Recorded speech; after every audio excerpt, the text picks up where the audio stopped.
the Planning Subcommittee. My name is Councillor Barbara Blake and I'm the chair of this committee.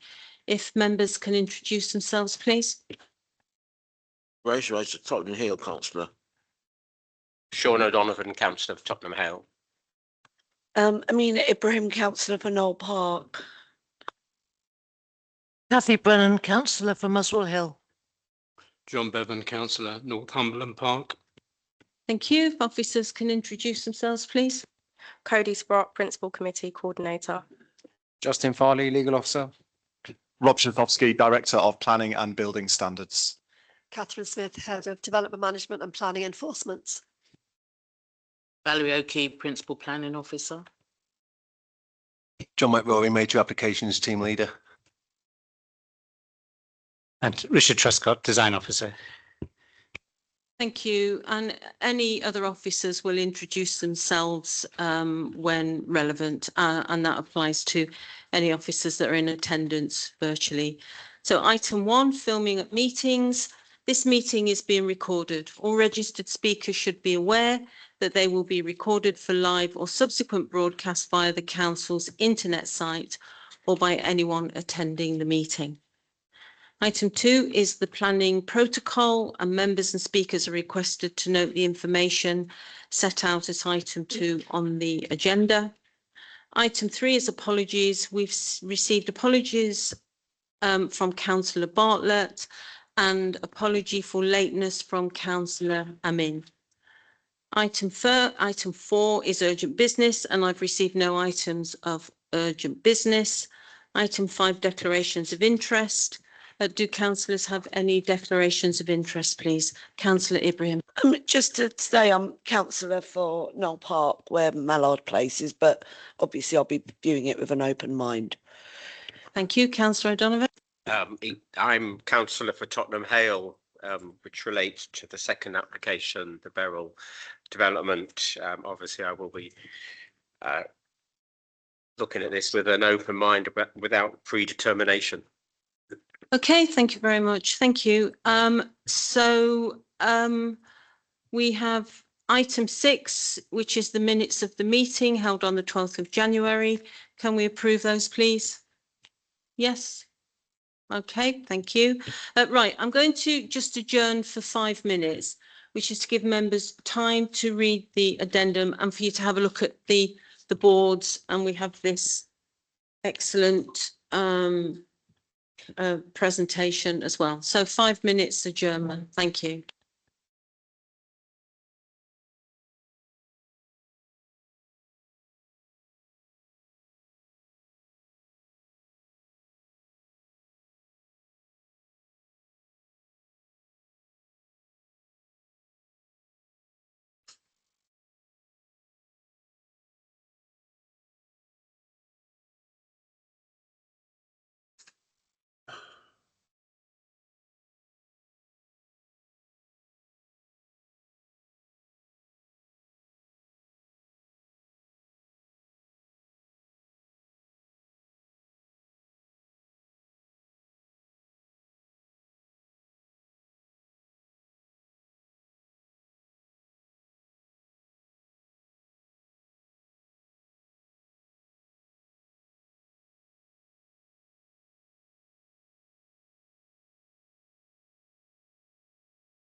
Welcome, Councillor Emery.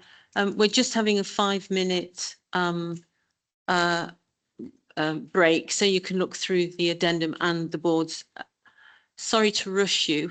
Do you have any declarations of interest? I have no declarations in interest. I'm also the board member for Highgate, just for note. Thank you.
Okay, right, thank you. Hope you've had a chance to look at that. So we're now on to item 7, which is Mallard Place, Coburg Road. That's pages 5 to 208 in the pack. I'm not going to read out the proposal.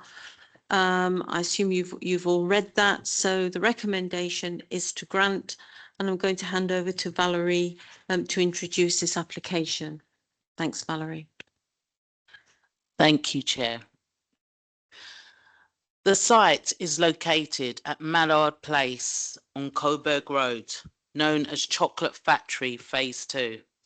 The proposal is for the demolition of existing buildings to deliver a new development comprising of 150 new council homes and flexible workspace, use class E, erection of a 22-storey building with 8-storey wing and a 14-storey building with 6-storey wing alongside public realm improvements, soft and hard landscaping, cycle parking, blue badge parking, servicing and delivery details, and refuse and recycling provision. This slide shows the site location within its wider context, highlighted in red. The site fronts Coburg Road to the south, Western Road to the west, Clarendon Road to the east, and the new street which forms part of Chocolate Factory Phase 1 to the north. This slide presents photographs of the existing context. The site is currently occupied by a special education needs college known as Area 51 Education. The images highlight key surrounding buildings, including Raphael House, Units 1 to 3, and the refurbished Chocolate Factory Phase 1 building, as well as Kingfisher Place, Palmer House, and the Barratts building. The slide also features the Penstock Tunnel, which is currently undergoing upgrade works, along with views across the New River. This slide highlights the new Chocolate Factory Public Square and the new street delivered as part of the Chocolate Factory Phase 1 extant permission. It shows the buildings from Phase 2 and 3 of the Alexandra Gate development, formerly known as Clarendon Square. Hornsey Park is also shown, forming an integral part of the wider Alexandra Gate scheme. In addition, the slide includes the permitted Phase 4 of Alexandra Gate, along with the emerging proposals for Phase 5. The site forms part of site allocation SA19, known as the Wood Green Cultural Quarter South. This allocation seeks to enhance the cultural quarter through improvements to the Chocolate Factory and the creation of high-quality public realm. It also supports the comprehensive redevelopment of the remaining sites to deliver employment-led mixed-use development, including residential uses. And the Chocolate Factory Phase 1 extant permission, approved in February 2019 and currently under construction, falls within this site allocation. The consented scheme provides a mixed-use development delivering 10,657 square metres of commercial floor space and 230 new homes. And the site allocation also includes Kingfisher Place, Units 1 to 3 and Raphael House. The council currently owns the sites Mallard Place and Building D, highlighted in red, which together form the site boundary. Under the extant Chocolate Factory Phase 1 permission, Building D was originally proposed to be partly delivered on the Mallard Place site. However, Building D will no longer come forward as part of Phase 1. This area is now proposed to be brought forward as part of the Chocolate Factory Phase 2 development. The following policy designations apply to the site. This slide presents an indicative master plan showing how the wider site allocation could evolve in the future. The master plan demonstrates the potential for comprehensive redevelopment across the entire block, integrating the proposals within the current application alongside compatible future schemes on adjoining sites. These include Raphael House immediately to the west and units 1, 2, 3 and Kingfisher Place to the east. In this slide, the indicative master plan incorporates the adjacent undeveloped sites and demonstrates that the remaining part of the allocation could accommodate additional employment floor space and residential development to meet the outstanding requirements of the allocation. So the proposal can be broken down as follows. The new mixed-use building is proposed to be 22 stories with an 8-storey wing and 14 stories with a 6-storey wing. The residential element will consist of 150 residential homes, all for social rent, and the proposed new homes will consist of 51 one-beds, 67 two-beds, 28 three-beds and 4 four-bed dwellings, and include 15 wheelchair-accessible homes. The proposal will also include 539 square metres of flexible Class C workspace across the development on the ground and first floor. The proposal will include separate commercial residential cycle parking and separate commercial and residential refuse stores. And the proposal will include soft landscaping in the form of trees, planting and extensive green roofs. Private and communal amenity space provision for the residential homes is also proposed, and the proposal will also include plant rooms, service rooms, a substation and 12 blue badge parking bays located on nearby on-street and off-street locations. In terms of consultation responses, no consultation responses have been received as part of the Council's consultation on the proposal. We acknowledge that the Alexandra Park and Palace Charitable Trust were invited to comment on the 19th of January, and the 21-day consultation period expires on the 9th of February. If any written response is received, which raises any new material planning consideration that have not already been assessed in our report, then this will be reported back. The considerations include principle of the development, tenure, tall buildings, heritage impact, high quality design, quality of accommodation, landscaping, impact on amenity, transport and sustainability. This is the proposed ground floor plan. The ground floor includes 4 masonettes shown in light blue, each with direct access from the new public realm shown on the slide as New Street, and arranged across the ground, first and second floors. There are also 2 residential core entrances highlighted in red, which serve the upper floor homes facing New Street and Coburg Road. The layout provides separate refuse stores. The residential refuse stores are highlighted in light pink and the commercial refuse stores is highlighted in grey. In addition, the ground floor accommodates a commercial cycle store, 3 flexible commercial units along Coburg Road and Western Road, and the associated plant and service rooms. The Crossrail 2 safeguarding exclusion zone is shown on the plan by a black dashed line.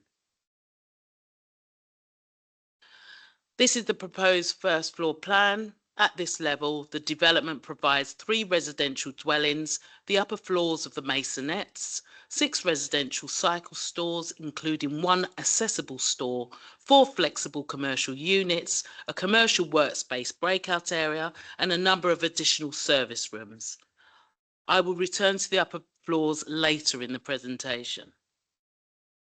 So in terms of the principle of development, the existing Special Needs College building, known as Area 51 Education, will be replaced with a mixed-use development comprising of new residential homes and employment floor space.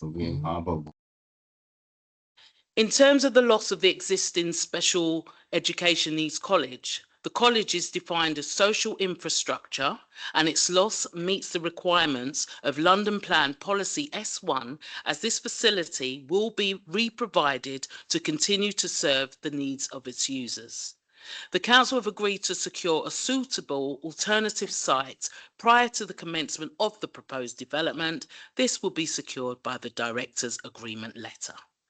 And the existing Special Education Needs College use does not provide the land use and general aims of the site allocation, which seeks employment and residential use on this site. The proposal would introduce an additional 150 self-contained new homes that will contribute to meet the borough's identified housing targets and deliver the aim of the site allocation. The social rent homes form part of the council's housing delivery programme, which seeks to optimise the provision of affordable accommodation for rent to meet local needs. And the proposal makes a valuable contribution to the council's housing supply. 100% of the housing will be for general needs, low-cost rented housing. The proposal contributes to a mixed and balanced community and contributes significantly to the delivery of the borough's affordable housing target and includes 32 family-sized homes. And the proposal is also within a brownfield location and close to sustainable transport locations. In terms of employment floor space for the scheme, 539 square metres of flexible use class E commercial floor space is proposed at ground and first floor level across the development. The site allocation identifies a minimum development capacity of 12,243 square metres of employment floor space across the allocation as a whole. And the proposal, in conjunction with the land at Chocolate Factory and Palmer House development, known as Chocolate Factory Phase 1, would equate to 11,196 square metres of employment floor space across the site allocation. Notwithstanding this, there are further sites within this same site allocation which are yet to come forward for development and has the potential to deliver the remaining employment capacity as set out in the site allocation. There is an aspiration for the applicants to provide affordable workspace as part of the commercial space on the ground and first floor, and which would be flexible in terms of commercial employment generating uses. This has been secured through the director's agreement letter. The commercial floor space will be delivered to a shell and core specification, providing a high degree of flexibility for future occupiers. And the double height commercial frontage reinforces a strong commercial character and would contribute positively to the street scene. This is the proposed second floor plan.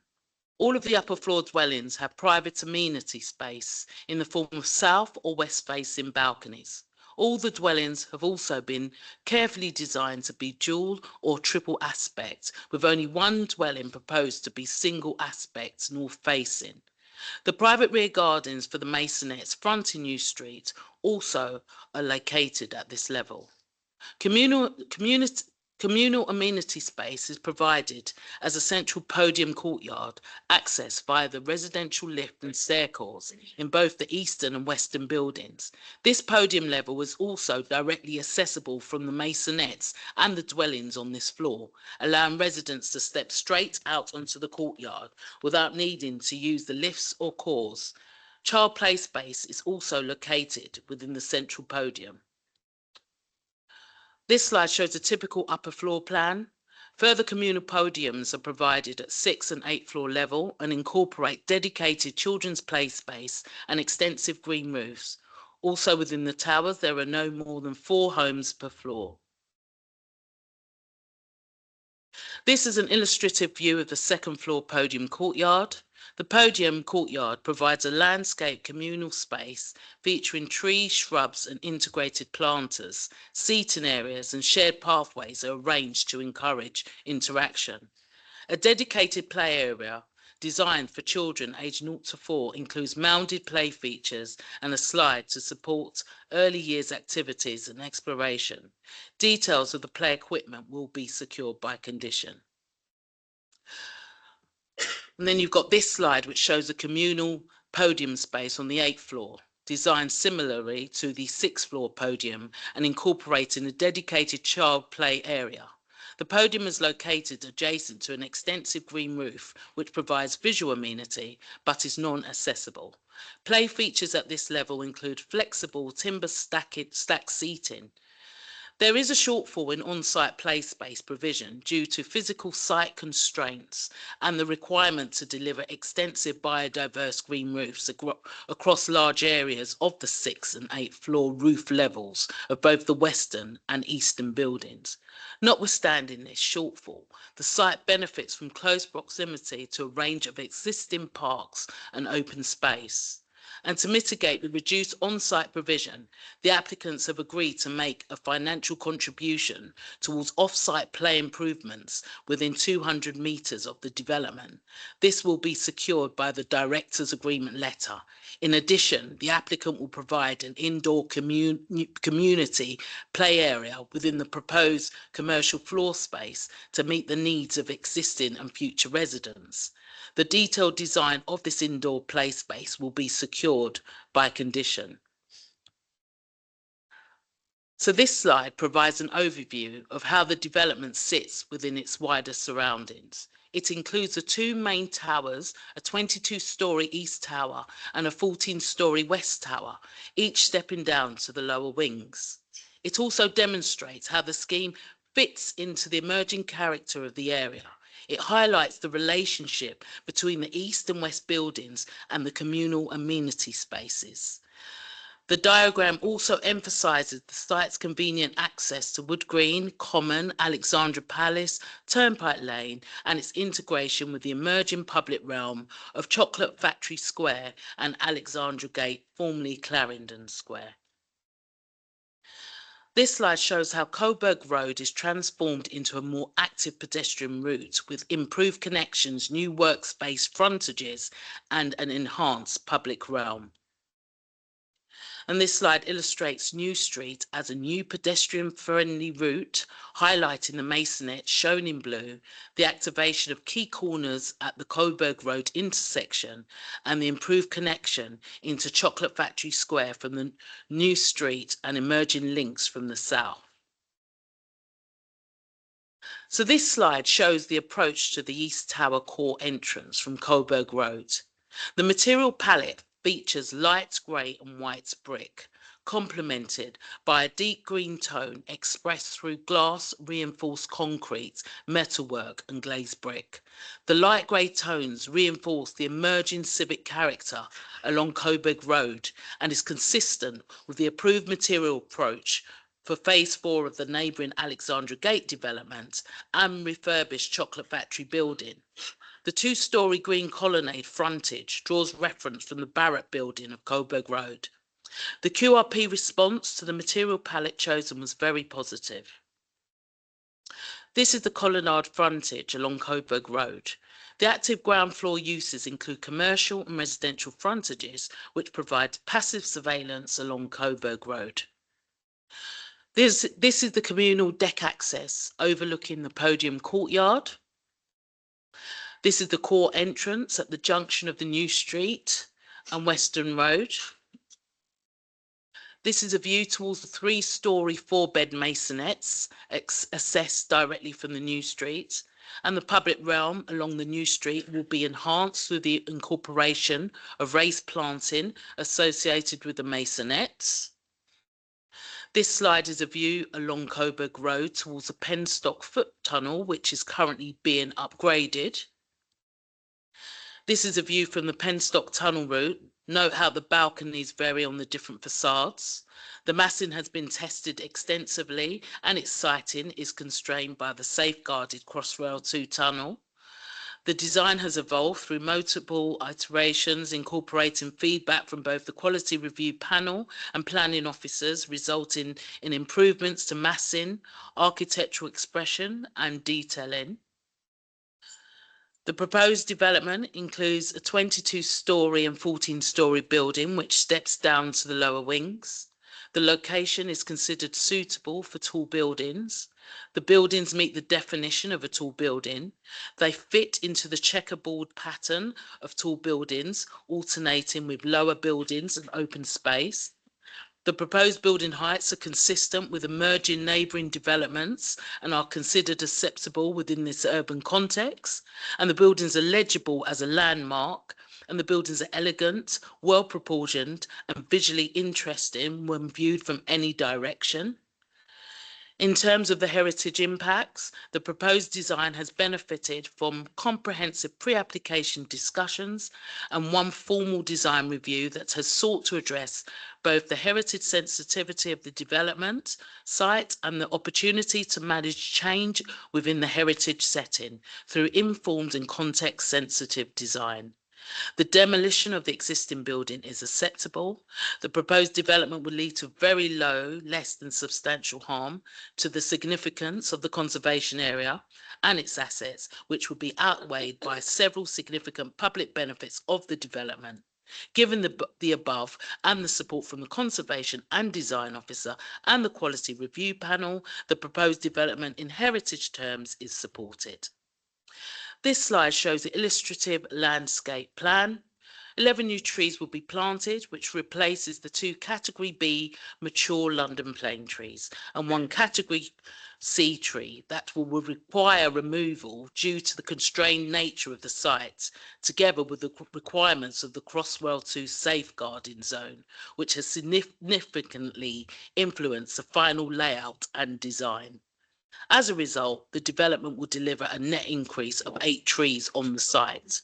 The applicants have agreed to pay a financial contribution to mitigate the loss of the 2 mature trees to allow the planting of standard trees within a 500-metre radius of the site, and this contribution will be secured through the Directors' Agreement letter. Street tree planting along the north side of Coburg Road is not feasible due to the limited footway width on this side of the street. However, the permitted scheme for phase 4 of the Alexandra Gate development includes further street tree planting. In terms of the impact on amenity, there will be no material impact on the amenity of the existing and future occupiers of the permitted Chocolate Factory Phase 1 development and the emerging proposals for Phase 5 of the Alexandra Gate development in regards to loss of outlook or privacy. There would be no material impact on the amenity of the existing and future occupiers of the permitted Chocolate Factory Phase 1 development and the permitted Phase 4 and emerging proposals for Phase 5 of the Alexandra Gate development in regards to daylight and sunlight. In terms of transport and parking, the site's PTAL is 4, which is good. The scheme is a car-free development.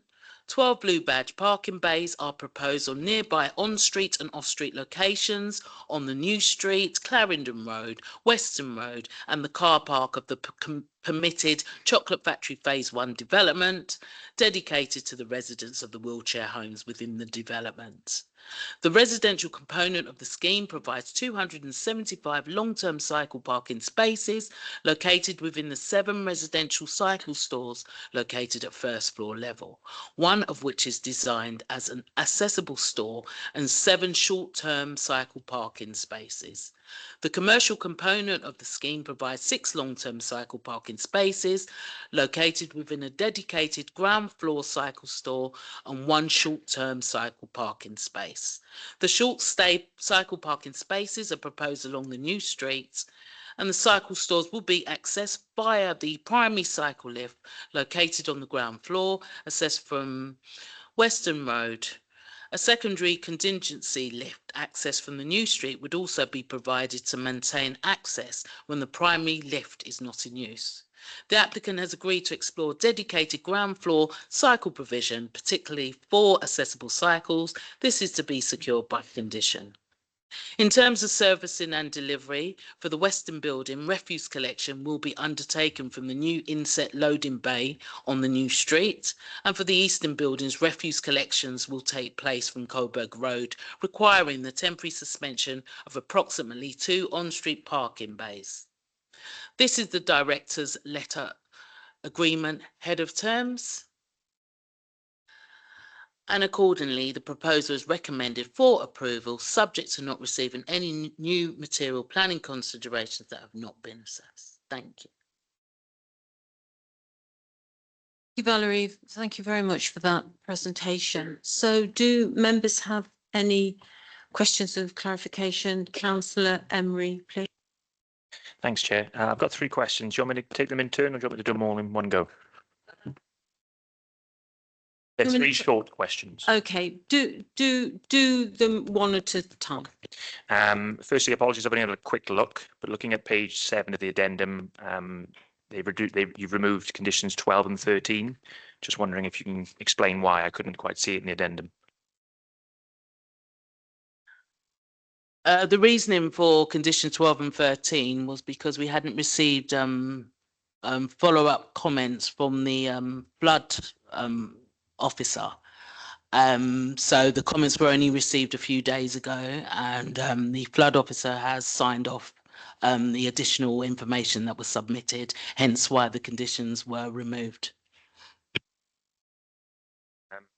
Also, I saw a statement earlier this week to do with tree cover. It said, please confirm that we can be allocated the full caveat loss through a Section 106 agreement. And I didn't see any confirmation of that in the notes, just checking if that's been agreed and confirmed. Yes, that has been confirmed. This is going well. The last one is just a note.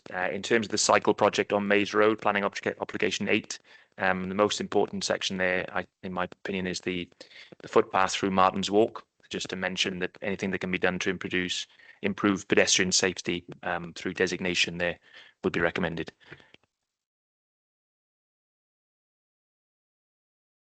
Can I just ask you to just elaborate on that in terms of it's cycling route, but so obligation 8, which is a cycle plan associated with this. You've got Maze Road, which leads down, and then it goes on to Martin's Walk, which is a little walkway that goes on to the high road. It's a very common cycle route, and because of this, there's bad interactions between residents and cyclists.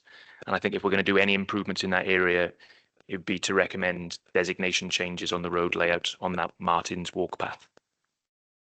Sorry, I should have been a bit clearer the first time. No, that's good. Thank you. So are we going to note, shall we note that? Maurice is online. Okay, Maurice. Chair, thank you. Maurice is Head of Transport and Travel. Hopefully you hear me clearly. We'll note that, Councillor, as part of any future scheme design to prioritise that section. Okay, thank you. Right, Councillor O'Donovan. Thanks. First, is a very quick question. The blue badges, I think in your presentation you mentioned a couple of times there were 12 blue badge locations. Actually, in the document it talks about 15, which does seem to be 10% of the 150 units. My other question is in relation to the recommendation. It talks that this is subject to not receiving any new material considerations that have not already been assessed from the Alexander Palace Park and Palace Charitable Trust. And I think you mentioned earlier that it's because the deadline for them submitting their views has not yet expired. I mean, is it unusual for us to hear this before the deadline has expired? I should declare an interest, but not a financial interest. I am on the board of Alexander Palace Park and Palace, and also in relation to the conservation officers' remarks, it did talk about the tallest building in the scheme, which is 22 stories, would intrude in the views of the site from Alexander Palace, and would also breach the skyline in terms of views from Alexander Palace and Park. I mean, they do go on to say they feel that is a low level of substantial harm, and I think in the documents that come here, it does talk about what they call the balance of harm and the balance of benefit. But maybe you could explain a little bit more about that, particularly as we haven't yet heard from Alexander Palace and Park yet in this application.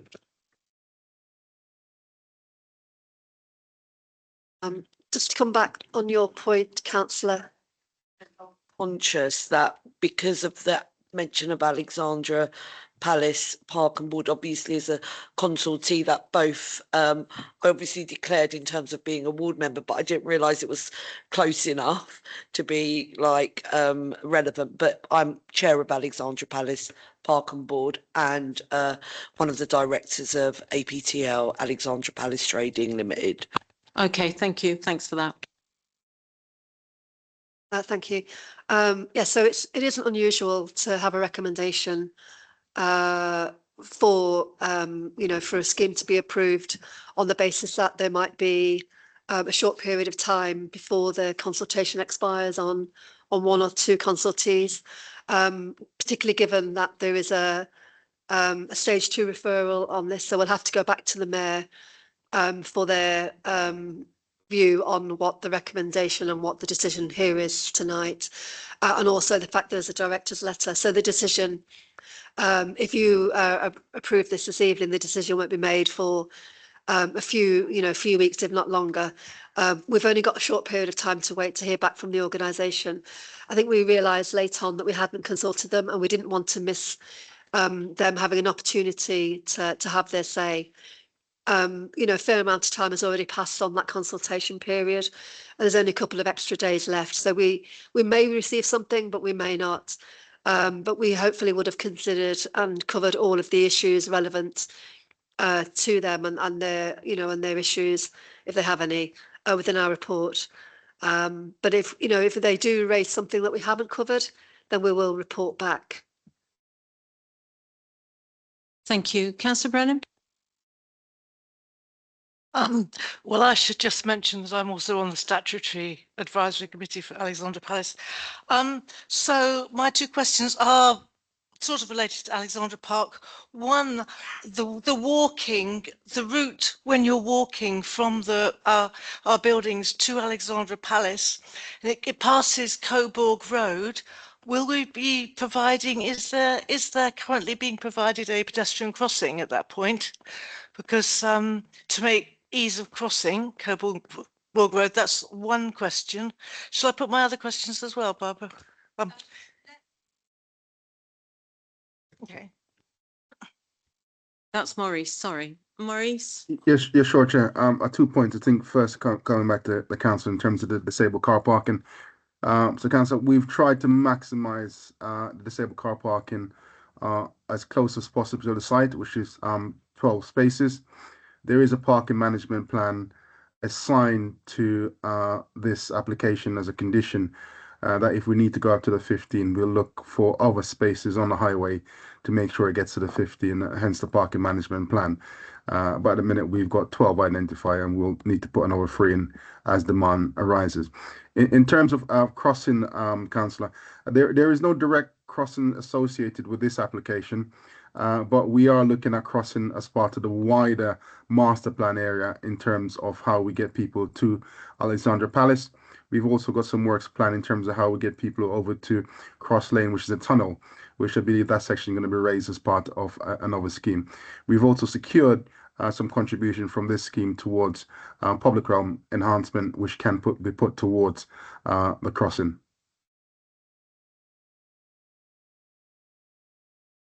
Okay, so that was one thing. I do think that we want to encourage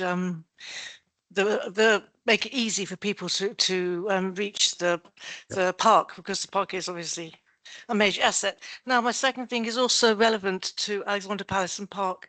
Can any of our section 106 be used for the palace?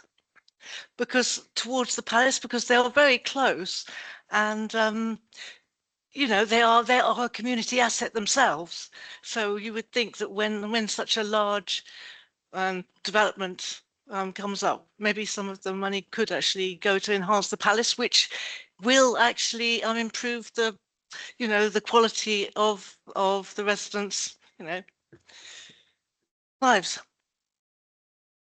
Thank you, Chair. Yes, it is certainly possible that Section 106 and Community Infrastructure Levy could be spent on projects in partnership with the Alexandra Park and Palace Trust.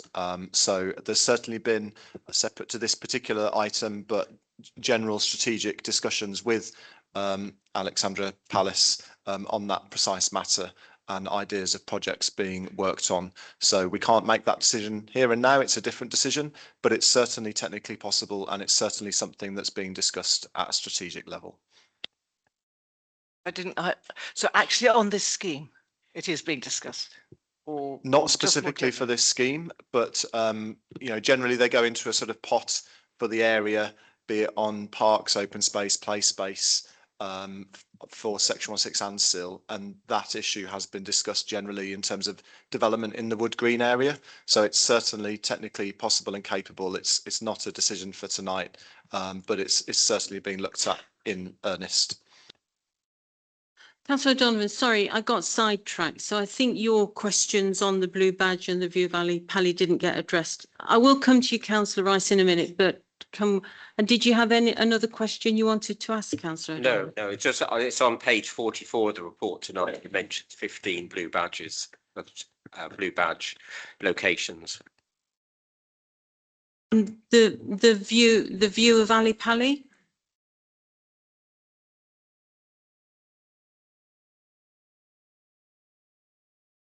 Hi, Councillor. Yes, I can have a go at answering the question on the views from Alexandra Park and Alexandra Palace. My view would be that I don't think I'm very different to the Conservation Officer in this. There is already, there will be even more significant views of the already approved taller buildings as part of the Clarendon Square, or formerly Clarendon Square, now Alexandra Gate development right next door to this. So this proposal will be modest and in the foreground of those taller buildings. And there was also a slightly shorter tower approved on this very site as part of the Chocolate Factory approval back in 2017. So there are already going to be tall buildings and next door to this taller buildings than this that will be in the same view. So this will only add this will only add to the cluster of tall buildings that's already emerging, as opposed to being a new building, new tall building where there are currently going to be no tall buildings. That's not the case at present. So it's an emerging cluster already. Thank you.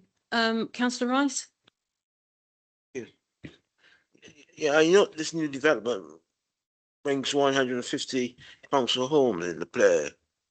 I thought we had a policy that we did have specific buildings for just council tenants, but the whole thing was open to everybody to apply. I mean, we got away, I believe, from what was called a four-door policy. So what I'm asking, why is it that this proposal sets out 150 homes only available to council tenants? I'm not opposing that as principle, but I want to know what happened to the policy where we said, well, everybody looks the same, everybody should appear the same. Why have these 150 homes not part of that? Yeah. Sorry, excuse me. I think the proposal we have in front of us is obviously put forward by the council on council-owned land, and it's a scheme to maximise the amount of affordable housing that can be provided, you know, to meet our, you know, desperate housing need across the borough. You know, we do have quite a number of mixed schemes where we have some affordable, some market, with more of a mix, including across the road at Clarendon, where there's 4 or 5 phases of development which are coming forward and will come forward, which is more mixed. I think just on this particular case, it's, you know, it's a matter that we do want to, or the council do want to make sure that they can maximise the amount of housing they can provide for local people in local need. So that's a proposal we have in front of us. Sure, yeah. Yeah, I just want to know how the allocation will be done in terms of allocating these new homes to members of the community. The problem that I see, there is usually people who say, well, the council only provide for foreigners, so things that people like that. Not perhaps local people being stuck in a damp dwelling for the last 20 years or something. What was done in down there in Parkside, I forgot the footballer's name, who decided his name after. What's it called again? Roger site. It was that people were given the opportunity to apply to rent and a transfer from what living they had at the time to the newer living. So you wouldn't get the allegation this is all for foreigners and all the rest of it. But we what we did, that mix worked out well as far as I'm concerned. No one's approached me as a ward councillor complaining that the accommodation around that area should be highly developed now. It's just only for one type of person or type of groups of people. So I just want to, have you got in mind any, or have you got any schemes on the go so that other local people can apply to be tenants in these new properties? Jack, can you respond to that, please? Could you switch off your mic, please, Councillor? Thank you, Chair. And Jack Gould, Joint Head of Housing Development. Thank you, Councillor Rice, for your question. The scheme will comply with the requirements for the Neighbourhood Move Scheme, so that qualifying tenants in nearby estates will be able to apply. Of course, there will be application from people on the housing waiting list and others in temporary accommodation, and we hope that we'll achieve the same successful mix of tenancies as we have at other schemes, including the recently opened Wingspan Walk and a number of other council schemes. But the scheme will qualify and be open to any qualifying tenant within the Neighbourhood Move Scheme and on the housing waiting list. Okay, thank you for that. I've got you down, Councillor Brennan. I want to bring Councillor Bevan. Councillor Ibrahim, I've got you as well, so I will bring you in, but I'll bring in Councillor Bevan. Yeah, on page 57, the QRP panel talk about the two tall stories, 22 stories and 27 stories, and they say they're too close. And I see we haven't sort of changed anything there, so perhaps you can just comment on that. And then I'd like to ask my normal question about the kitchen diners. I think it would be good in future in our reports for all schemes that we specify the number of units that have kitchen diners and the number of units that have separate kitchens, because the family units, I don't think people with children want them in kitchen diner areas. So whether you can answer the numbers on this scheme, how many have kitchens, how many have kitchen diners, and then in future in all reports we have that detail specified. Okay, thanks. You refer to the buildings in terms of them being too close, or basically the comments from the QRP. The rebalancing of the massing on the site is not possible due to the constrained nature associated with Crossrail 2. So they can't move, so basically they couldn't move the buildings any further because of the Crossrail 2. Okay, thanks. And do we, in this design, is it all open plan kitchen diners, or have we got some, do we know that? Have we got that response? Can we answer that now? Thank you, Chair. Jo McCafferty, Levitt Bernstein Architects. I haven't got the precise figures for you, Councillor, but we have a mixture. So it tends to be the family homes that are 3-bed and above that have separate kitchen diners, and the smaller homes where it's more open plan. And that's our experience in terms of actually what residents want. When they're smaller households, you want to be able to share the space and overlook younger children, whereas if you have a larger household, you want a separate kitchen diner, and that's what we've designed. And I think that follows the council's ERs. Thank you. Okay, thank you. Just stay there because I've got a few questions which you probably will want to answer. Councillor Ibrahim.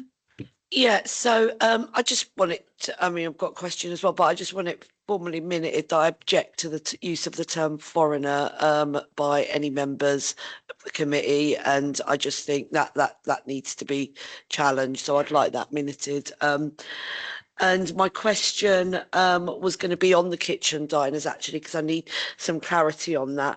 So are you saying that households, when you say smaller households, that would include households with children, I assume? That's right. Yeah. So my concerns about kitchen diners in that situation is obviously, yes, people do want to keep an eye on children, etc. But at the same time, hot pans with children running around can also be quite dangerous as well. So I just think it needs to be balanced out. It also kind of obviously means that people have to constantly open windows to air out the whole of the property, and it can lead to high levels of humidity, particularly, you know, when you've got households who may be drying clothes inside as well. So I just think that, yes, it may be people's immediate preference, because when you think about it, it does look quite nice, but the practicalities of kitchen diners are, I think, probably more suitable for households who are all adults. Thank you, Councillor. I think I completely understand what you're saying. Our experience just is obviously, I'm talking about 1 and 2 bed flats. So it will be 3 beds and above homes, and all the maisonettes have separate kitchen diners. I think where we design the kitchens, we think really carefully about how they're furnished and where people sit. They obviously are all to the Mayor's design standards in terms of spatial standards. So they're all very generous. Even the 1 bed flats are very generous. So they're very generous spaces, and things like position of hot plates in the kitchens are well away from the actual living spaces within those spaces. So we think about that stuff really carefully. Well, I've the 1-bedroom flats that we've built in Watts Close, I am very impressed with the design of those, because although they are a kitchen diner, as a figure of speech, it doesn't seem like it's a kitchen diner, if you understand me. And there's lots of storage, and I think even places where you can put your clothes horse with the clothes on. So I take on board what both Councillor Bevan and Councillor Ibrahim say. I will bring you in, Councillor Brennan, but I've got a few questions and comments myself, so if you can all just bear with me. I would like to say that I do like the colonnade frontage on Coburg Road. I think that's very nice, brilliant, so thank you for that. And I do, as we've got these very good visuals, I think we can see clearly the design of the buildings, which I like. But I just wanted to, the podium where you've got the green roof. Now I understand the basis that you want to put as much greenery as you can, and I think on the continent, I can, you know, that we have seen some brilliant examples where buildings have been greened. Okay, they're high-end real estate, but I think the Chinese have also done some very good greening. I'm a bit concerned about the size of that green roof in relation to the open space. Why have we got such a big green space and such a small space for residents to use? That's one question. Bearing in mind that we do acknowledge that it's tight for open space on this. And I think the podium courtyards, which is on level 6 and level 8. I mean, how are they going to be, if we're having those green roofs, how are they going to be irrigated? How are they going to be maintained? And if we're giving more space to the green roof rather than the open space, are we as the committee, do we think that's a good idea? So if you could just respond to that, maybe we can have a discussion about that. Thank you, councillor, and thank you for the lovely things you've said about the elevations. We really appreciate that.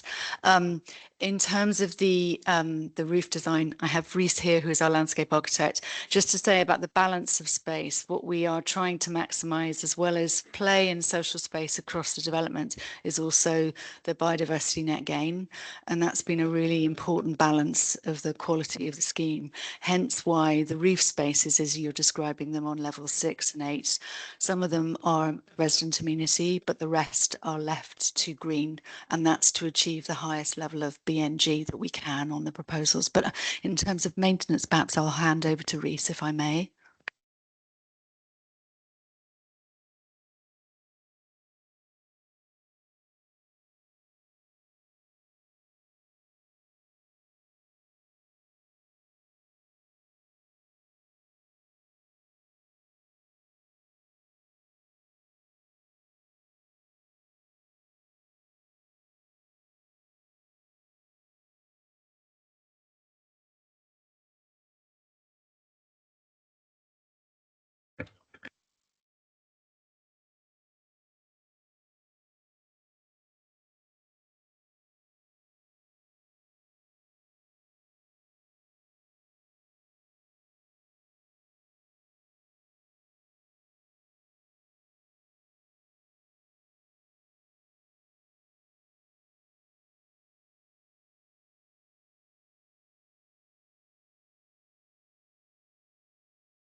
Okay, could you switch off your microphone?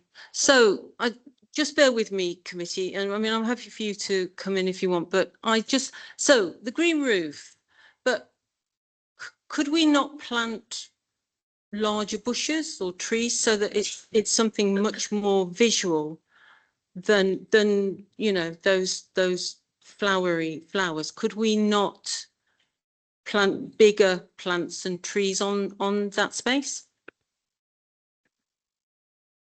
Technically, yeah.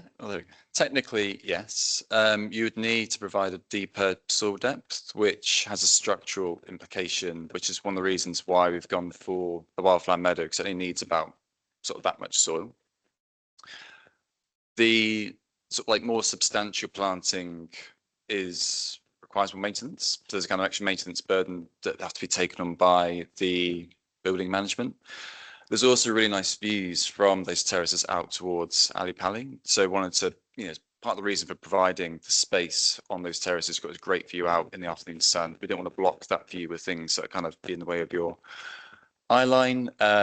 It's also quite good for just sort of views into the space and overlooking as well. So there's still a big ecological benefit from the wildflowers, which complement the shrub, herbaceous planting, trees that we've got throughout the space, and it just provides a good kind of mosaic of habitats across the site, which is good for urban ecology generally. I think it's also fair to say, councillor, just as Reese was describing, it would imply a very long-term maintenance strategy for the council, not only costly, but a kind of burden potentially if it were much more substantial planting than that. So we've tried to hit the right balance between low maintenance, some watering at the beginning to establish it, but something that will be successful in the long term.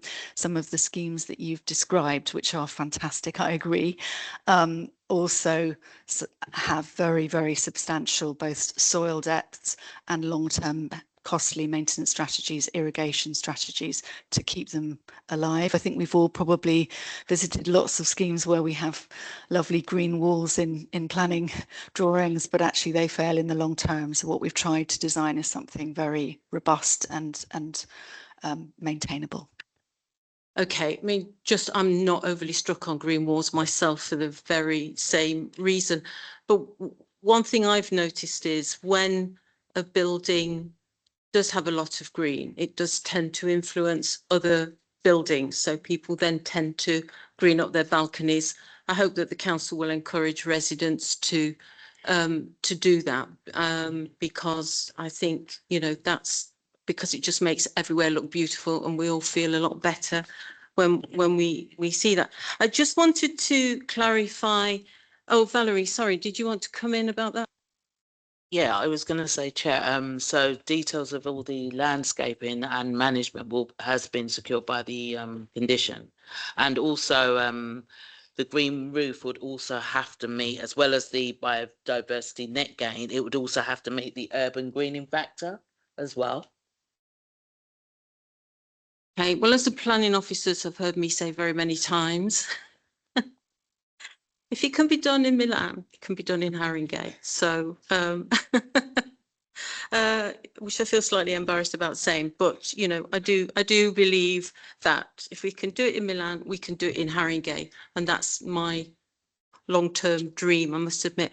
Right, I just wanted to ask about the numbers. So we've got 51 one-bedroom, 67 two-bedroom. Committee, what do we think about that? I mean, I worry that we are still building too many one-bedroom flats when we really need the family size flats. Now, I know there's 67 two-bedroom, but we don't have, I think I'm correct in saying, a move-on policy. So the one-bedroom flats, I think, are intended for 2 people. Is that correct? So if they have children, what happens then? You know, are we building in that overcrowding that we already see in this borough? I don't know what other members of the committee think, but if you could just respond to that, please. Thank you, Chair. The mix is in great part influenced by the housing needs assessment that's done by other parts of the council. And we do know that there are still significant demands for one-bedroom flats, notwithstanding, I beg your pardon, 99 of the 150 that are proposed are family size units, 2s, 3s and 4s. And having discussed this at great length with the housing needs team and the housing demands team, they believe that strikes the right balance between the demand for one beds and the additional larger homes that are required. Okay, thank you. Did you want to come back up? Yeah, okay. So any of the because I take the chair's point, but you know, I mean, obviously a lot of our priority need often is for one bedroom because of children leaving care, etc. So they're often top of the demand. But I suppose my question was going to be, how many of the one beds are on the lower floors? Simply because I've always felt that the thing about one beds is if they're of a good quality and are accessible, then it's far more likely that older people will downsize who are sitting in 2-bedroom, 3-bedroom properties. I mean, I think the reason why you don't really get a huge kind of, you know, uptake in downsizing is because of the current quality of our 1-bedroom accommodation. I'll pass on to Joe in just one second, but we did a very interesting piece of work around the one-bedroom homes that are built at Wingspan Walk, where we've offered one whole building to older people who we hope will be encouraged to downsize. And the really interesting part of that, apart from the extraordinarily high take-up, is that the vast majority preferred higher floors. A combination of 2 things: security. No, I don't think so. It might have been mine, but security was paramount, so not being ground or first floor, and views. And clearly there are superb views proposed from this building, as there are in a number of schemes. And so if you are, as I suspect I am, an older person looking to downsize, then actually having the opportunity for a combination of both security and good views is quite attractive and appealing. But Joe will have the detail. Thank you, Jack. Yeah, I would say the same. Us as architects on Wingspan, we're aware of that too. I mean, I think two things, Councillor. I would say one, interestingly, also some people downsizing want 2 beds so that they have space for a carer. And that's an sort of important aspect of sort of long-term being able to stay somewhere. But to answer your precise question, we have 1 beds that are from the 2nd floor above, and on the 2nd floor, the wonderful thing is they have access out into the podium. So, but then they rise up the building, so they're elsewhere at kind of higher points in the building with the long views, as Jack is describing. Mr. Brennan, you've been very patient, so. Well, I was just looking at your different forms of bricks that you bought, and I'm interested to know in particular, I mean, I really like the white brick, but what are you using the green shiny brick for? What we are, so you can see in these views with the colonnade in certain areas of the plinth of the building, we're using the green shiny bricks, the glazed bricks, because one, they're very robust, they're easy to clean, but also they're fashionable. Thank you, Councillor. But they have a feeling of real quality, and they kind of ground the buildings really well.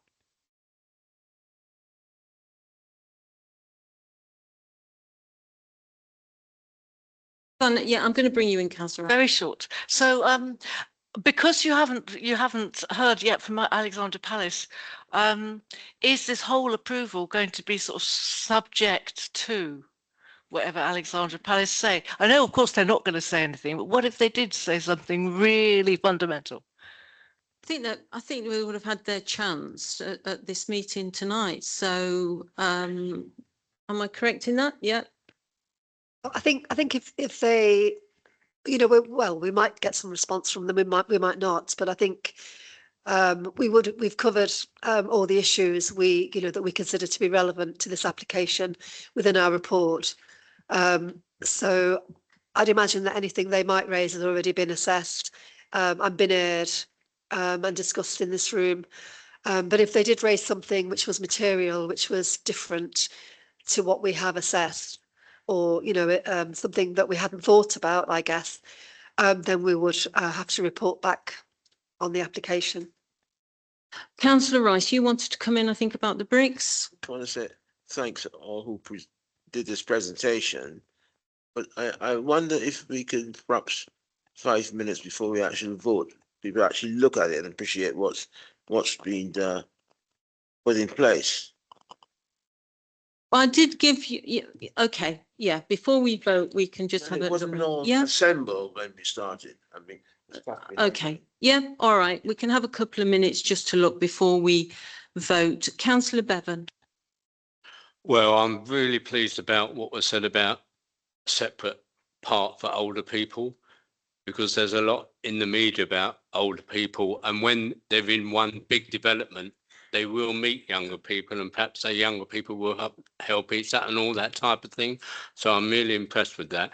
But about the roof gardens, I mean, we know the council is a disaster in maintaining any bit of green on any of our estates. It's a complete disaster. So I'm really worried. I mean, I hope perhaps the residents group would actually take it up and look after the roof gardens and everything. But if they don't, I think, and I don't think this is your responsibility, but we need to set the rent levels at the beginning that include more than 2 attendances a year by the park service, because otherwise, it would become like most of our green areas on our estates, which we don't want to happen. But I know you're aware of that. So anyway, that's just an observation. But if I can talk about water, rainwater and grey water, I went to an event this week. Now, this is a development that will be managed totally by the council, so it's easy. So you can do things to use rainwater and grey water because you've got the control. so you can put tanks underneath to catch all the rainwater and the grey water and use it all. Has that issue been dealt with, or is that something we're not quite into yet, because it's quite a new issue? I think in principle, ensuring that the long-term sustainability of the scheme captures every possible opportunity is something that's enshrined in everything we do. That includes the long-term maintenance of the green areas and goes back to the comment we heard earlier about their self-sustainability. But I think there's someone rather more expert than me that can answer that question. I wouldn't say I'm a flood risk expert, but at Sophie Heritage, I see projects planning, and basically part of our sustainable drainage systems, we would have attenuation tanks as part of the scheme. So yes, it has been considered. The other thing I would say is obviously the green roofs, councillor, help runoff, so they slow runoff. I'm sure you understand that, but actually the planting of the roofs helps with that.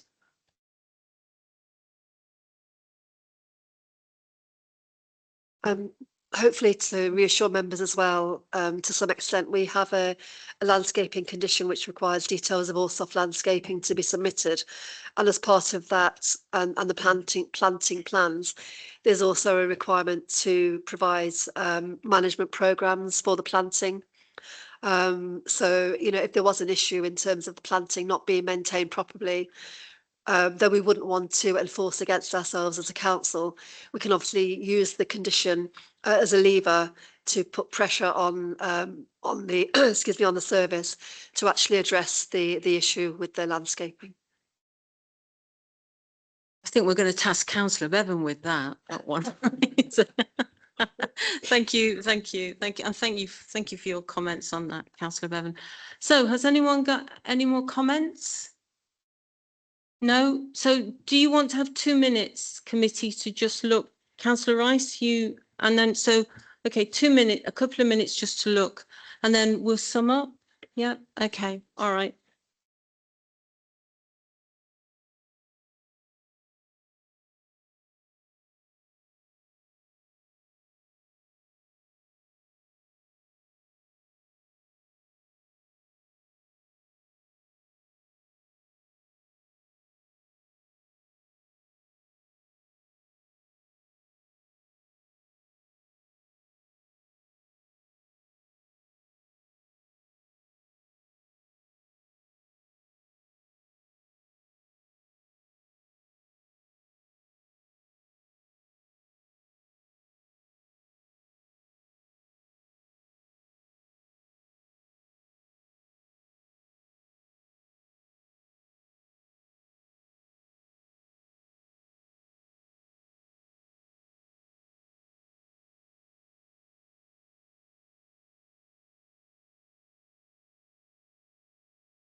I think you've got 30 seconds left, Councillor Rice.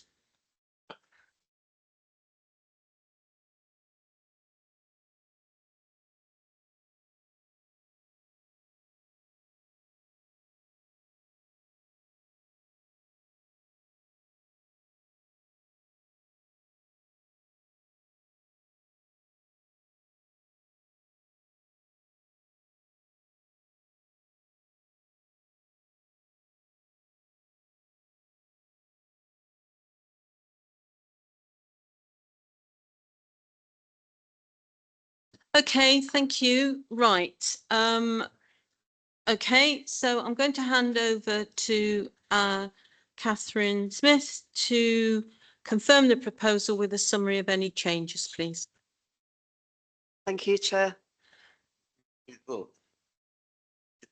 Councillor Hammond is not able to vote on this because she hadn't been here to. Yeah, no, she knows that. She knows that. Yeah. Thank you, Chair. The proposal this evening before you is an application for full planning permission for the demolition of existing buildings to deliver a new development comprising 150 new council homes, use class C3, and flexible workspace, use class E, with an erection of a 22-storey building with an 8-storey wing and a 14-storey building with a 6-storey wing, alongside public realm improvements, soft and hard landscaping, cycle parking, blue badge parking, servicing and delivery details, and refuse and recycling provision. There's no changes in terms of anything that we have discussed this evening. And that recommendation is subject to referral to the Mayor of London for a stage 2 conditions and a director's letter, and subject to not receiving any new material planning considerations that have not already been assessed from the Alexandra Park and Palace Charitable Trust. Thank you. Okay, thank you. So the recommendation is to grant. We'll now move to the vote. So all those in favour, please show. Okay, it's unanimous. Thank you very much, everyone. As I said at the last meeting, we are passionate about design and we want to put Haringey on the map. So I really hope and think that this will do that. So thank you very much. And thank you for all the hard work. Yeah. And just imagine what it would look like if it was covered in trees, but we'll leave that for the next building. Thank you. Thank you very much.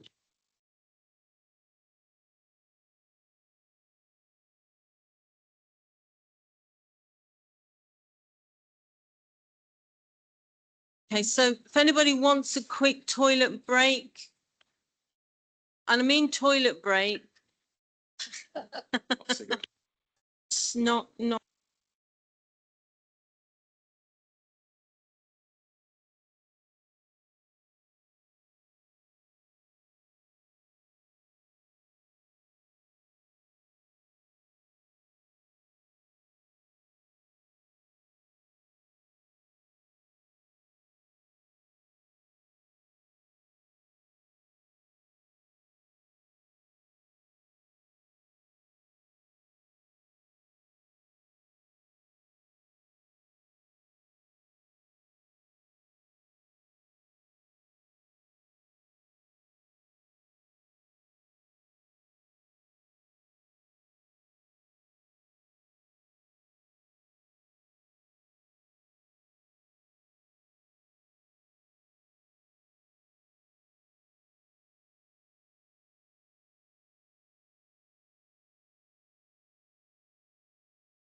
Right, who do we need to round up?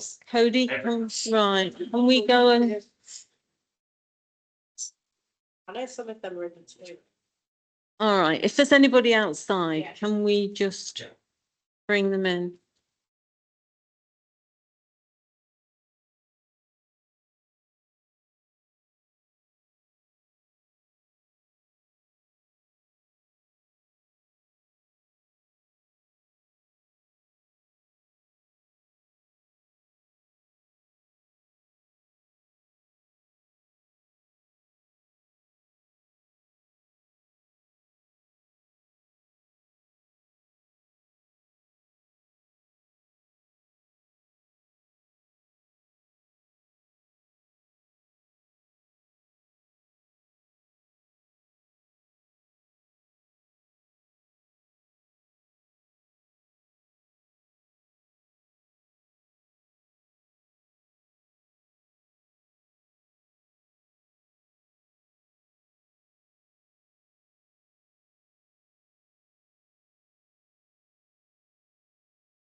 Okay, right, thank you.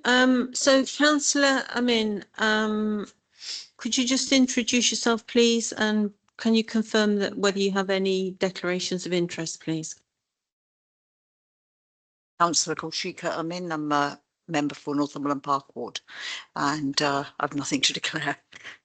Okay, thank you.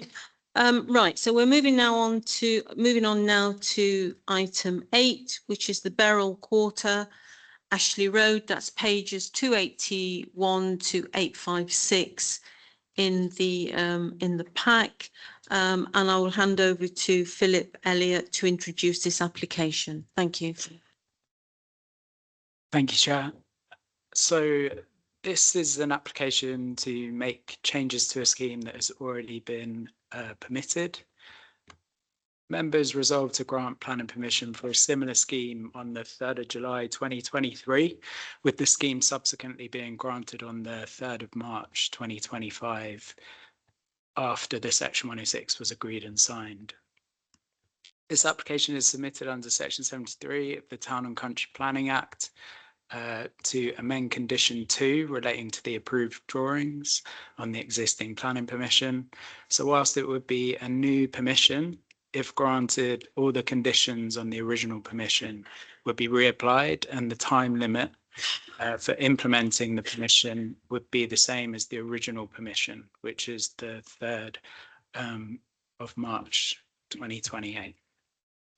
So permission is also sought to remove the on-site affordable housing that was previously secured because it is no longer viable to deliver it. The affordable element would result in 60 intermediate affordable homes being changed to market sale. The assessment under the original application remains relevant as there have been no significant changes in policy since the grant of planning permission last year. Where there are changes, such as with biodiversity net gain, these matters have been addressed in the committee report.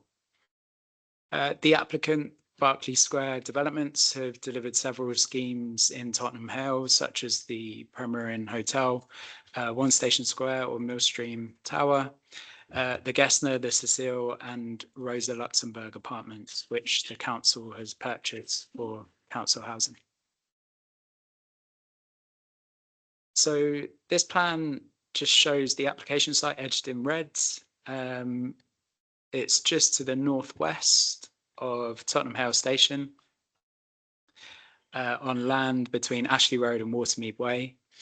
The plan also shows some of the developments delivered by the applicant, including the Gessner, which is just to the north of the site, which is a 166 home build to rent building with ground floor commercial.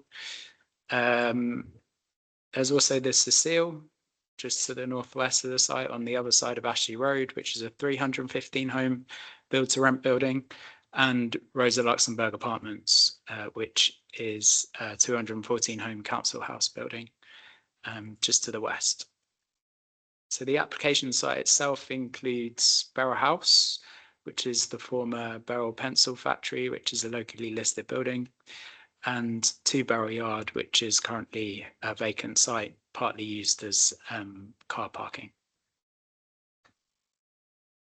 So the previous permission included 210 build to rent homes within a 32-storey tower called Two Barrel Yard, with over 6,000 square meters of commercial floor space across the ground floor of the tower and in the restored and extended Beryl House. The tower at Two Barrel Yard included a new community, cultural and art space, incorporated enabling works for a future bridge over Watermead Way and the railway into Hale Village. Two Barrel Yard would include a stairway and a landing platform that the bridge could connect into if the bridge were to come forward in the future. So the homes permitted were made up of a mix of 1, 2 and 3 bed homes. 28 to the total were 3-bed family homes. The previous permission included 60 intermediate affordable homes, which this current application seeks to change to market sale. The 60 equated to 35% affordable housing by habitable room. The 60 included 12 2-bed and 6 3-bed London Living Rent or LLR homes, 26 2-bed homes let at 75% of the market rent, and 16 3-bed homes let at 65% of the market rent. So London Living Rent homes are generally let at just under 2/3 of the average market rent, and the discount market rent or DMR would have resulted in rents being approximately 2,145 for a 2-bed and 2,400 for a 3-bed per month. So just a reminder of the proposal, this is an image of a model of it looking southwest. So the tower in its form can be seen in the center of the image, and then the refurbished and extended Beryl House just beyond. You can also see the landing platform and the potential future bridge over Watermead Way and the railway line. The neutral blocks just represent planned and constructed developments nearby in and around Tottenham Hale. So this is an image looking northwest, showing the back of the refurbished and extended Beryl House from the new public square that's incorporated into the scheme. It shows the restored Beryl House building and its windows, which should be replaced or repaired so that they have their original metal glazing bars. So this is another image from the square, but looking east, showing the community space in this location, just at the first floor. It also shows that stairway up to the landing platform for the bridge. and also an indicative public art feature and some of that landscaping in the square. There's also just some other views along the left-hand side, which also show some of that public realm in and around the two buildings that are proposed. So the amendment to condition 2, which relates to the approved drawings, just involves a very small change at roof level, with the openings to the top floor being moved from the edge to the center of the room at that floor level. Yeah, so just a very minor change with those windows moving to the center. So there have been changes to macroeconomic conditions since the previous application was submitted in early 2023. A combination of spiraling construction costs, high interest rates, the impacts of the COVID-19 pandemic, regulatory blockers such as delays with the building safety regulator, and wider economic conditions have resulted in many schemes across London stalling and becoming unviable. This is borne out in the emergency measures to support house building announced by the Mayor of London and the government late last year. Although these measures have been consulted on, none would change the findings of the viability reviews carried out in relation to this scheme, whereby on-site affordable housing cannot be supported as it is no longer viable. So the council has a target of 40% affordable housing provision, with the mayor having a slightly lower target of 35%, provided his fast track criteria are met. However, the council's development management DPD policy, DM13, affordable housing states that it would seek the maximum reasonable amount of affordable housing. So in this case, the maximum reasonable is no on-site affordable housing. And this is policy compliant, as the applicant has submitted a financial viability assessment that has been reviewed and confirms the scheme is in deficit. The financial viability assessment, or FVA, submitted in support of the application has been reviewed on behalf of the local planning authority by Carter Jonas's planning and development team. As the scheme is referable to the mayor on height, floor space and the number of homes, the GLA viability team have also reviewed the FVA on behalf of the Mayor of London. Through these reviews, the applicant, Carter Jonas, and the GLA are all agreed that the scheme is in deficit, with the GLA and Carter Jonas concluding that the deficit is between 12 and £11.5 million. So whilst the scheme can no longer viably support the inclusion of on-site intermediate affordable housing, a payment in lieu of £1,534,050 has been secured. So this equates to £7,305 per unit. Within the applicant's viability appraisal, a district energy network connection charge of 1.9 million had been accounted for, which reflected a figure that was mentioned and discussed during previous Section 106 negotiations. But on the original Barrow Yard scheme, £50,000 was secured for this charge. So accordingly, the applicant has proposed that the then connection cost is similarly capped for this scheme with an allowance for inflation. The capping of this charge allows for, in parallel, the financial contribution to be made, but that would be in lieu of early, mid and late stage viability reviews.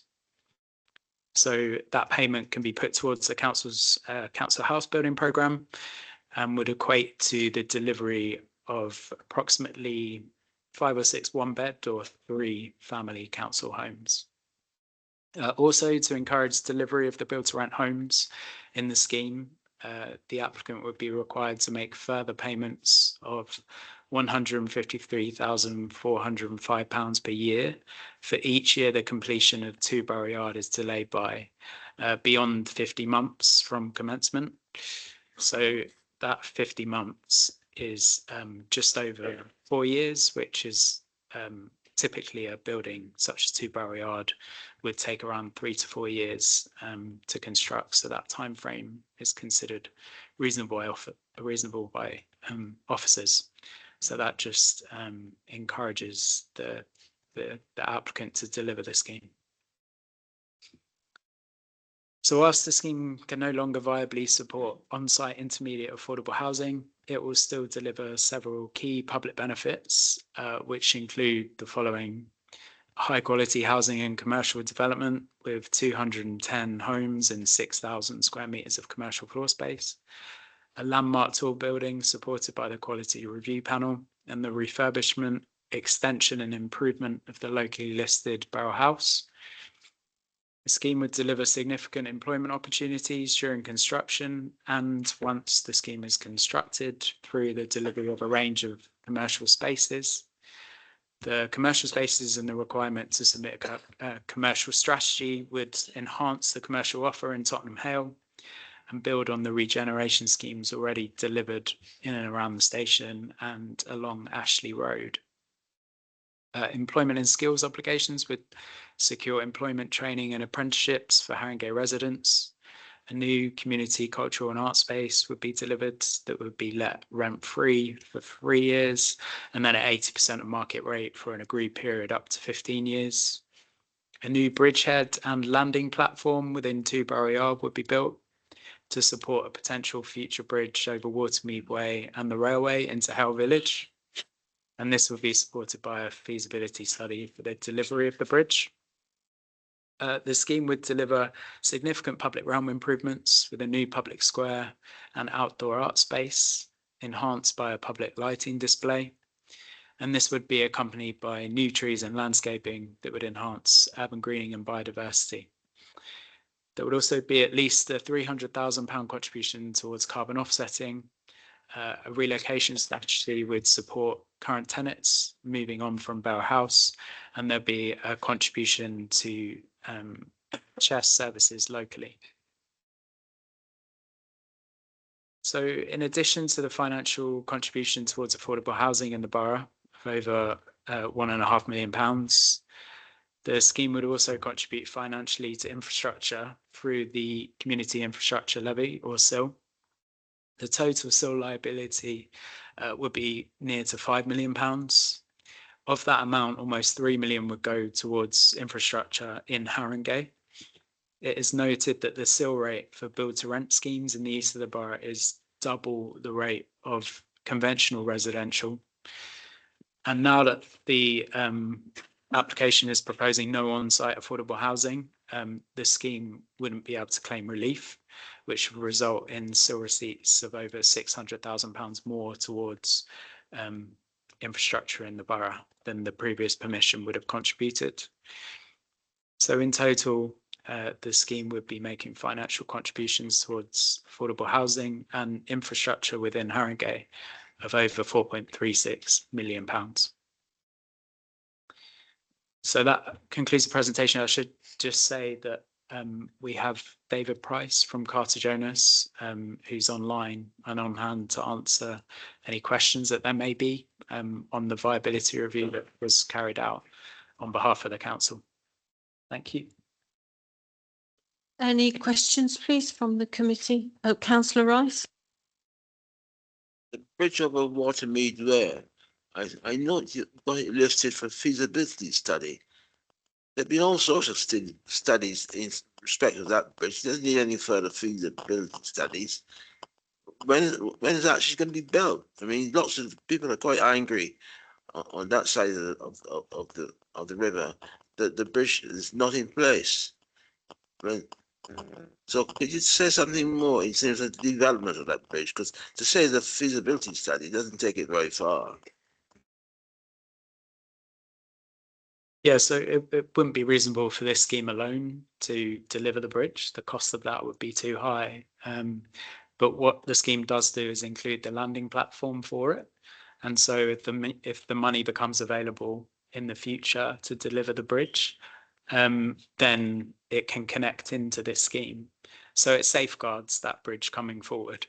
It should also be noted that that part of the railway is safeguarded for Crossrail, so there's difficulties in delivering the bridge at this stage, and there would also need to be interaction with Network Rail, TfL, which could take place, but would obviously be a long process.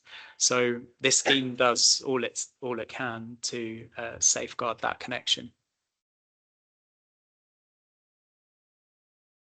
Councillor Donovan. Okay, thank you. Thanks for the presentation. Obviously, it is very significant for these 60 affordable units to be taken away. And I suppose one of the things as a committee we need to decide is whether or not we would have granted permission originally if there were no affordable homes as part of this scheme. I know. I see there were two objections from local residents. In particular, there was one, a very detailed one from a Mr. Jack Brandt. And he went into quite a lot of detail in relation to the challenge in the viability report. Were the points that he made considered by officers? Yeah, they have been. As I said in the presentation, this scheme has not only been sort of independently reviewed by Carter Jonas on behalf of the council, it's also been reviewed as well by the GLA viability team.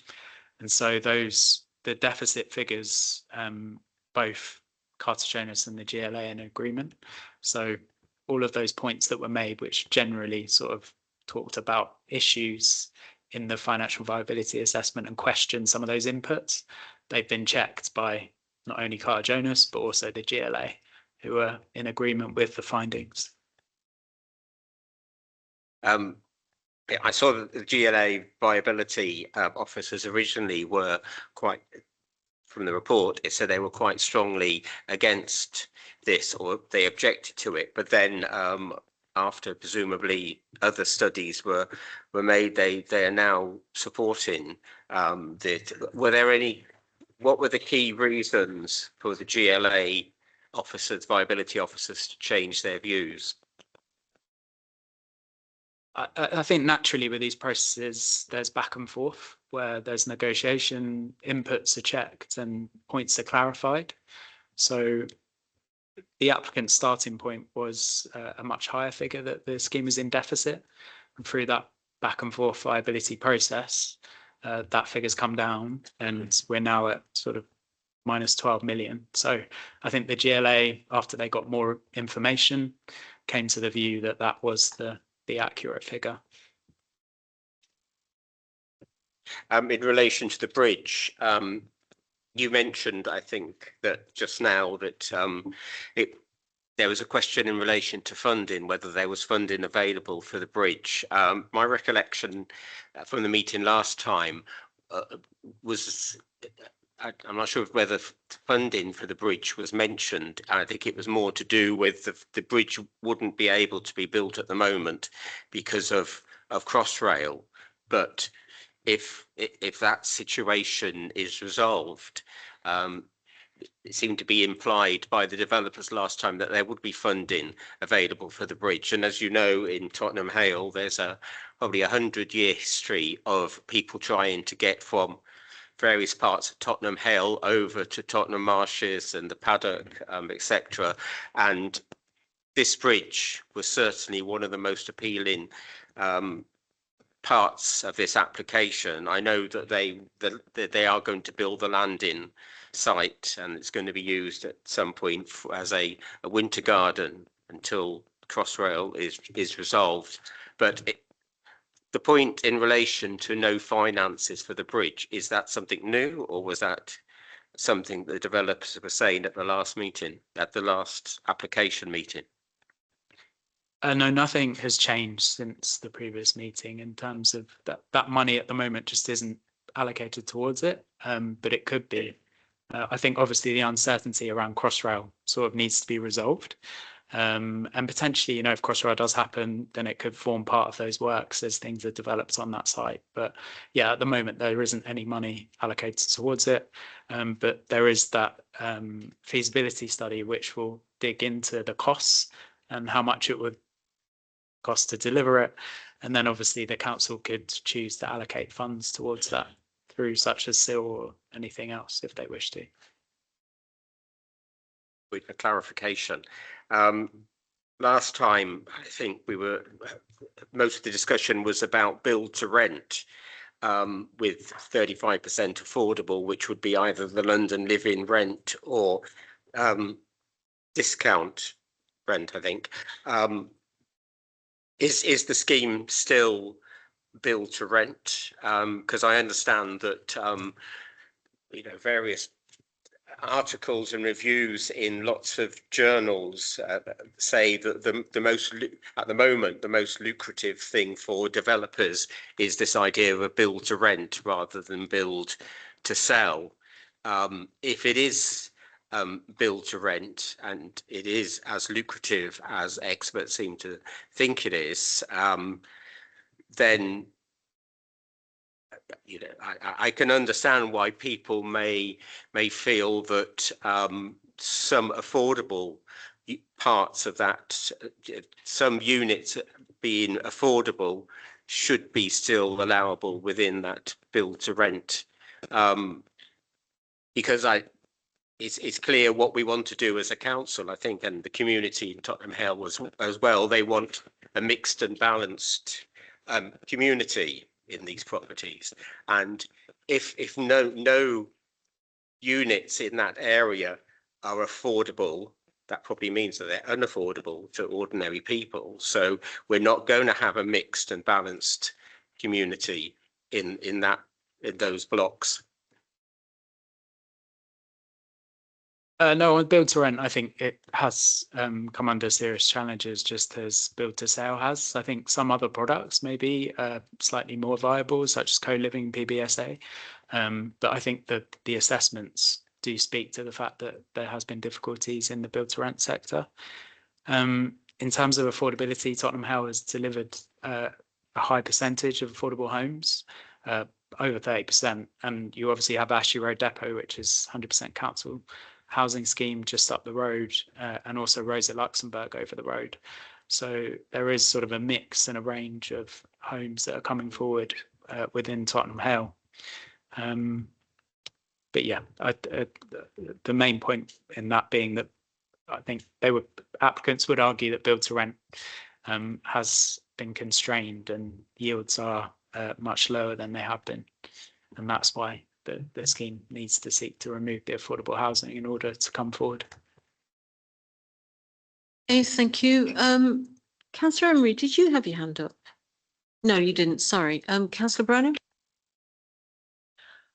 Did I understand from what I was reading that there might be a viability check later, or is this absolutely final? Or might there be in a few years' time, a check whether it is more viable to have some affordable housing?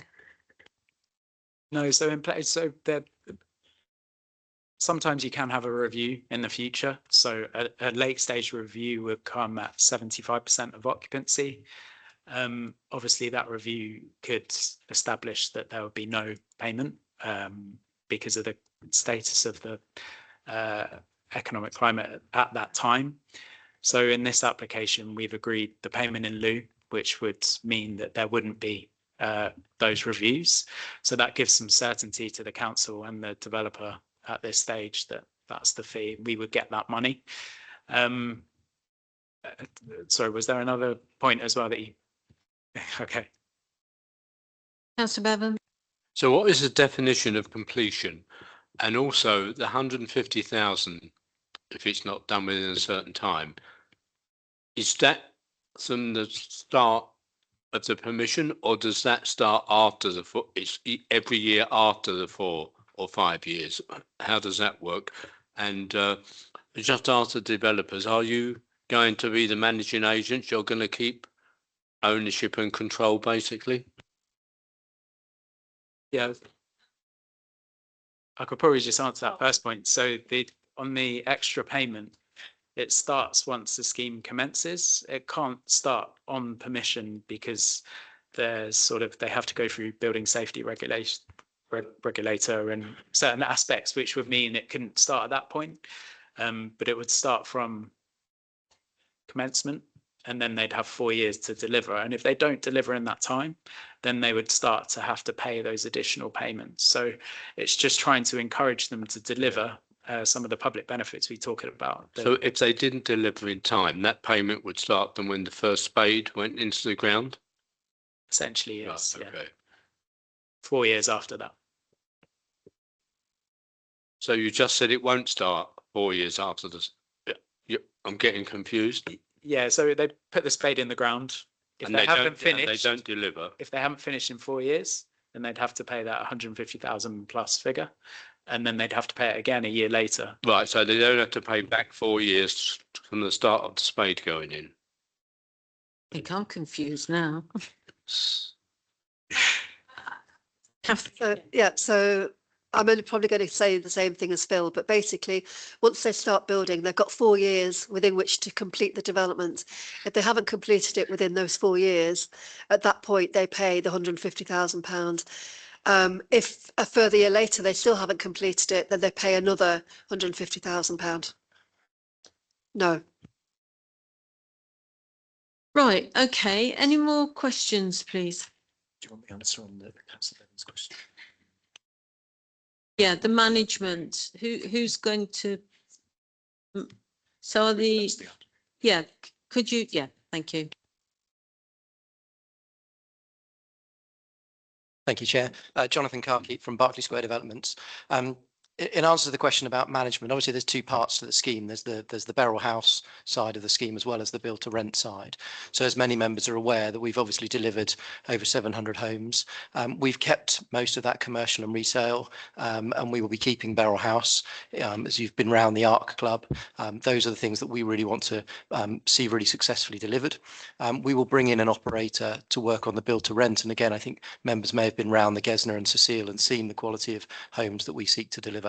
But we would do what we've already done and continue to stay here and deliver the commercial, deliver the retail, build out the houses and bring in a management company. Thank you. Okay, right. Any more questions? No? Okay. So can I ask Catherine Smith to confirm the proposal with a summary of any changes, please? Thank you, Chair.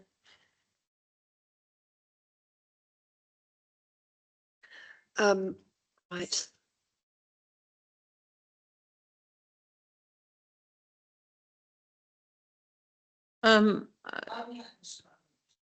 Okay, all right, yeah, quickly, yeah.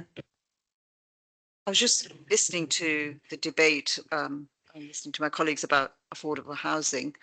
And one of the things that I come across as a councillor is often people who live in private rented accommodation live in the worst accommodation possible. Not always, but some of the time. So I just wondered if there's possibilities of trying to ensure. Have you got their phone near the microphone? Here's your phone. Thank you. Sorry.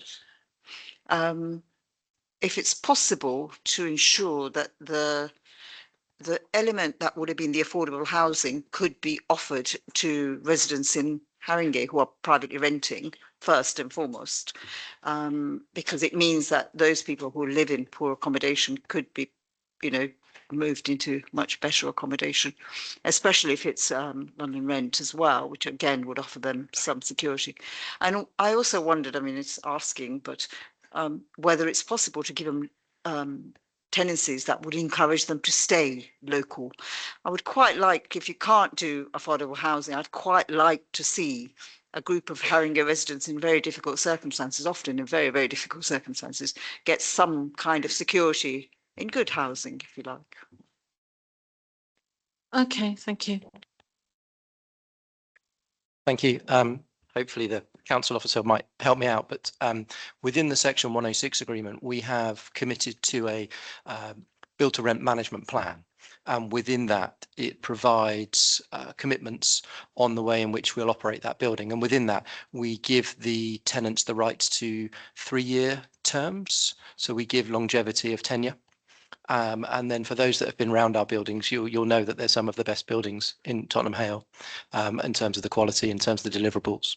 And so, yeah, you know, there is, I think, also within the management plan, we work closely with the housing team in Haringey, and work to promote the opportunities for homes for people in the borough. So I think that is addressed through the section 106, but it is something that we're doing on a daily basis anyway. Can you come through the through the chat? I'm sorry, Chair.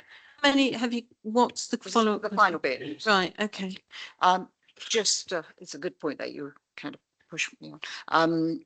I think I'd quite like that much more overt. That the first level of promotion will be to Haringey residents, those who live in private sector housing and who need accommodation still in Haringey, if you like. But I just think that needs to be much more overt from my perspective, because it means that we can say to people, there's an opportunity for one group of our residents who might benefit from better quality housing. Okay, thank you. We'll note that, and we can have further discussions on it. Councillor O'Donovan. Question was in relation to Beryl House and the workspaces there, and I think you were talking at the last meeting in relation to affordable workspaces at Beryl House. Is that still your? Is that still something that will be achieved? Has that not been addressed, Councillor O'Donovan? I think with the Arts Centre, that was going to be free for the so many years and then 80% rent. Has that not? I think has I'm that not just addressed? asking if there's any difference, any different proposals in relation to Beryl House, to the pencil factory. I mean, Sorry, I don't understand the question. No, there's no changes. okay, as long as if that's confirmed, then that's good. Yeah, so that there's just that cultural and art space is essentially that community affordable space. And there's also just additional affordable workspace that could be built if Beryl House doesn't come forward within a certain period of time. So that's kind of a penalty if there's currently long leases in Beryl House, so that's going to delay things. But if that doesn't come forward within a certain period, then additional affordable workspace could be included into the scheme.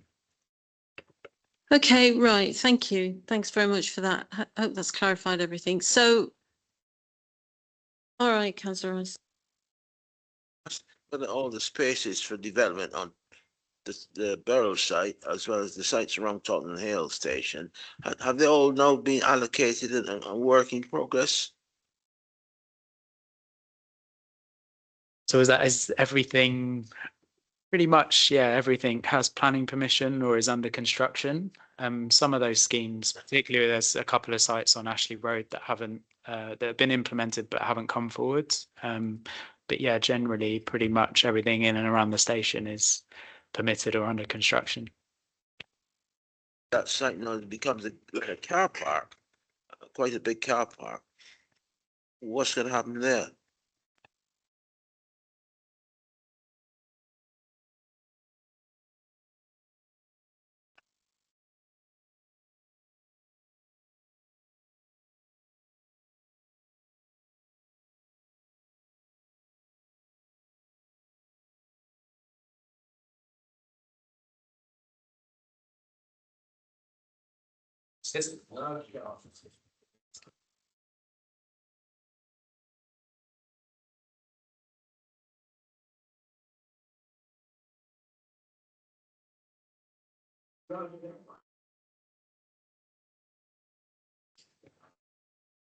Yeah, so I think that is this site. It has a car park on it at the moment.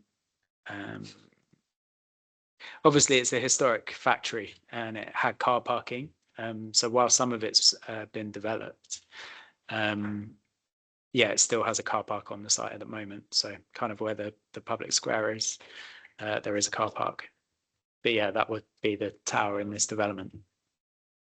Okay, thank you for all of those questions. Right, any more? No? Okay, thank you. Right, I'd like to bring Catherine Smith in with to confirm the proposal with a summary of any changes. Thank you, Chair. The application has been made under Section 73 of the Town and Country Planning Act, excuse me, to vary condition 2, the approved plans attached to a previous planning permission granted in 2025. Permission is also sought to alter the level of affordable housing to change 60 intermediate affordable homes to market. Permission is also sought to alter the approved drawings to show inward opening doors at roof level of 2-barrel yard instead of permitted glass panels. Our recommendation is for approval subject to referral to the Mayor for stage 2 consideration and conditions on a deed of variation. There have been no changes as a result of the discussion this evening. I would just like to point out that we've noticed that there are 2 references in the report to market sale, whereas clearly that they are typos, and this is a scheme for build to rent. Thank you. Okay, thank you. So the recommendation is to grant. So we'll move to the vote. All those in favour, please show.